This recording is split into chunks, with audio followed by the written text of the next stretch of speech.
ውዱ ነቢይ ሳያውቋቸው ባልዋሉበት ሲያነሷቸው ምን ሐዘኔም ቢበረታም ያንቱን ክብር አይቀንስም። ብስሚላህ አልሐምዱሊላህ ሰላቱ ወሰላም አላ ረሱሊላህ ሰለላሁ ዐለይሂ ወሰለም። አዳስ ሰገንታ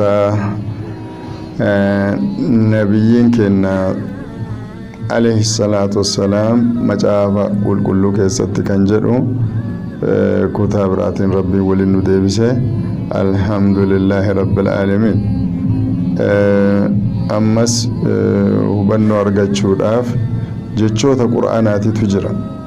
Wanni macaafa qulqulluu keessaa raajiiwwan nabii Muhammad alayhi salaatu wassalaam dubbatan raawwatamu hin raawwatamne tooraatiin keessatti akkasuma ammallee injiiliin keessatti wanni warri amantaa kiristaanaa keessa jiru jedhu Muhammadin jedhu jedhan fudhannu jedhan.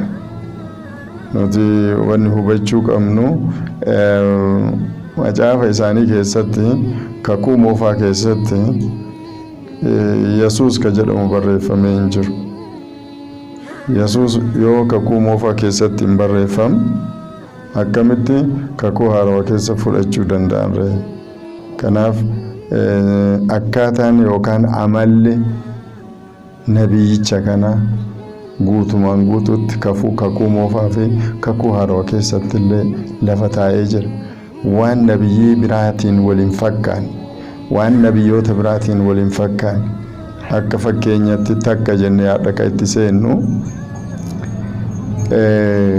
nabiyyii barreessuu hin dandeenye yookaan ammoo kitaaba dubbisuu hin dandeenyetti ergaa keenya yoo buufne jedha rabbiin macaafa Isaayyaas isa raajichaa 29:12 irratti uduu afaan Amaaraatiin lafa kennee achi afaan Oromootti deebifnee irra gaare Isaayyaas isa raajichaa ወይንም ትንቢተ ኢሳይያስ 29 ቁጥር 12 ላይ መጽሐፍን ለሚያነቡት መጽሐፉን ሲሰጠው ታትሟልና አላነብም ይላል። ደግሞ መጽሐፍን ለማያነቡት መጽሐፍ ሲሰጠው ለማያነበው መጽሐፍ ሲሰጠው ማንበብ አልችልም ይላል።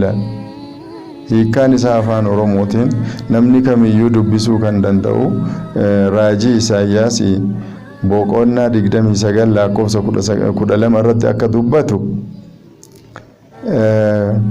namichi nama macaafa dubbisuu danda'utti illee dubbisi yoo jedhee rabbiin itti kennu jedha. Kuni attamamee jira dubbisuu hin danda'u jedha. Namichi ammoo macaafa dubbisuu hin dandeenyetti illee dubbisi yoo jedhamee kennamu dubbisuu hin danda'u jedha. Kuni duruma dursoo Qur'aanni gaafa bu'u Nabi Muhammad irratti alayhi salaatu wassalaam iqra jedhee bu'e. Iqra jedhee yoo bu'u iqraan kun maal jechaadha? Iqra jechaan dubbisi jechaadha. Rasuulli Rabbi alayhi salaatu wassalaam dubbisuu hin danda'u jedhani. Maaliif nama barreessuu dubbisuu hin dandeenye nama maqaa ofiituu barreessuu dubbisuu hin dandeenyetti kitaabni bu'ee Jibriil itti dhufee dubbisi jedheen. Dubbisi jennaan dubbisuu hin danda'u jedhe. Akkuma raajii Isaayyaas isa 29:12 irraa akka waan waraabbameetitti akkuma kanaan dura dubbanne Isaayyaas isa raajichaa nabii isaan duratti waggaa 700 duratti barsiisee kitaabni isaa barreeffame. Ammas nabii isaan booda ammoo Isaayyaasiin booda nabii isaan waggaa 600 walitti waggaa 1300 duratti wanta kitaaba Isaayyaas keessatti dubbatame. Namichi kitaaba dubbisuu hin dandeenye tokko yoo kitaabni itti kenname dubbisuu hin danda'a ka jedhu kun siiraa Rasuula Rabbi alayhi salaatu wassalaam akkaataa bu'aatii yookaan ammoo ergaan Qur'aanaa ittiin dhufe yoo ilaallee jenne iqra jedhee rabbiin iqra jedheeni nabiyyichi alayhi salaatu wassalaam jibriiliin yoo itti dhufee jibriil qara'i jedheen qara'uu hin danda'u jedhe malee hin danda'an jenne suni akkuma kitaaba Isaayyaas isa raajichaa keessa jedhame saniin hujii irratti mul'atee jira. Wanni ajaa'ibaa ammoo wanti adda addunyaan waa'ee rasuula rabbii yookaan ammoo nabiyyi Muhammad sallallahu alayhi wasallam irra ajaa'iban maali beektanii? Nama ufiifuu dubbisuu hin dandeenye ka addunyaan akka dubbiftu taasisee deeme jedhanii raajeffatan. Waan addunyaan tun irraa itti ajaa'iba rasuula kana alayhi salaatu wassalaam itti waliigalte keessa namni ufiifuu dubbisuu hin dandeenye addunyaan akka dubbisan jechuun kunis ajaa'iba jedhanii itti waliigalanii jiran jecha. Qabxiin itti aanu ammoo qabxii ajaa'ibaati. Tinbiita Soofaniyaas 3:9 irratti raajiiwwatu dubbatamee jira. Raajiin dubbatame kun Soofaniyaas 3:9 irratti afaan Amaaraatiin ammallee wala fakkeenya irra naa tola. በዛን ጊዜ አሕዛብ በሙሉ በአንድ ቋንቋ እንዲያገለግለኝ ንጹሑን ልሳን እሰጠዋለሁ ይመልስለታለሁ እንጂ የሮሰን ጀረ ወንቲ ኩን ወኒ አማ ራጂ ወኒ ጀደሙ ኮክ ዋን ዱረ ዱበተሜ ቱሬ ቡሌ የሮዳን ባራምቦዳ ሁጂቲ ከሙጀቻ Soofaniyaas 3:9 kanarratti maal jedha? Yeroo sanitti jedha fuuldura jecha wanti kun future tense agarsiisa. Yeroo sanitti ummanni addunyaa martu ahzaab bamulu jechaan sabni lafaa martu akka ittiin nagabbaruuf akka ittiin waaqeffatuuf afaan qulqulluu ni kennaafi jedha. Rabbiin amma quraana waan jedhu wa hadha kitaabun Arabiyyun mubiin kitaabni kun afaan arabaa qulqulluun bu'ee jedha. Arra ummanni addunyaa inni baha jiru inni dhiya jiru inni kaabaaf kibba jirullee afaan tokkochaan rabbiin waaqeffataa jira afaan arabaatiin. Yeroo salaatu afaan arabaatiin salaata quraana ofii afaan arabaatiin qaraata jecha. Afaan qulqulluun rabbiin yeroo sanitti ummata addunyaa maraaf ka ittiin waaqeffatan ni kenna jedha afaan arabaati. Yoo ammoo afaan biraatiin hadha addunyaa irratti namoonni bahaaf dhiyaallee ta'anii kaabaaf kibbaallee iddoo tokkotti wal ga'anii afaan hadha internationally universally akka sadarkaa addunyaatti waaqeffannaa fi itti fayyadamaa jiran addunyaa keessa uduu olii gadillee barbaadanii hin jiru afaan arabaa malee. Kanaafuu raajiin amma Soofaniyaas kunillee maal jedha? Afaan ummanni addunyaa marti tokko ta'ee ittiin nagabbaruun hin kenna jedha. Afaan ummanni addunyaa tokko ta'ee ittiin gabbaruun musliimtonni Ameerikaa keessa jiranillee afaan arabaatiin sagadan, musliimtonni Saudi Arabiyaa keessa jiranillee afaan arabaatiin sagadan jecha. Kanaaf afaan qulqulluun afaan arabaati jechaadha. Arabiyyuun mubiin ka jedhu quraana keessatti dubbatamee jira jecha. Qabxiin itti aanu qabxii ajaa'ibaa wayiiti. Amanamaa fi dhuga'oomaa yookaan amanamaa dhugaa maqaan isaa maqaan eenyu Yohaanis Raa'ii yookaan ammoo mul'ata Yohaanis boqonnaa 19 lakkoofsa 11 irraa hanga 14 irratti waan jedhu samay takaftoo ayyoo ambaam laa የተቀመጠው samayin kun banamee argee jedha namicha farda irra taa'eeru argee jedha isa kana uduu kitaabumarraa dubbifnee gaariidha. Kana booddee ilaalee bantiin waaqaa baname farda adii tokkos nan argee jedha. Raa'ii Yohaanis 19 lakkoofsa 11 irraa hanga 14tti inni fardicha irra taa'es maqaan isaa amanamaa dhugaas ni jedhama. Namichi farda irra taa'eeru kun wanni asirraa hubachuu dandeenyu yeroo kana keessatti Nabi Iisaan alayhi salaam dhufanii deemanii jiran. Nabi Iisaan deemuu qofaa miti. Yeroo san keessatti raa'iin kun Yohaanis Raa'ii ka jedhamu kun yookaan ammoo mul'anni Yohaanis kun bara 98tti barreeffame. Garuu Raa'ii kana jedha namichi farda irra taa'eeru kunis maqaan isaa amanamaa dhugaati jedhama yoo amama tokko maqaan nabi Muhammad alayhi salatu wassalam Muhammad Amin jedhamanii beekaman udu ergaan nabiyyummaatu ittiin dhufneen duratti amanummaan nama beekame nama amaanaa tiffatu nama dhugaa dubbatu kanaaf arabni amaanaa akka isaan tiffatan akka nama dhugaa ta'anillee ni beekan islaamummaa diduuf isaan fudhachuu didanii girgirrii uuman malee nabiyyichi kun alayhi salatu wassalam akka nama hin kijibne ta'ellee waan beekaniif Muhammad Amin jedhanii maqaa saniin moggaasan ammas jedha amanamaa dhugaa jedhamamas firdittis lolattis qajeelummaadhaan ni hojjetaa jedha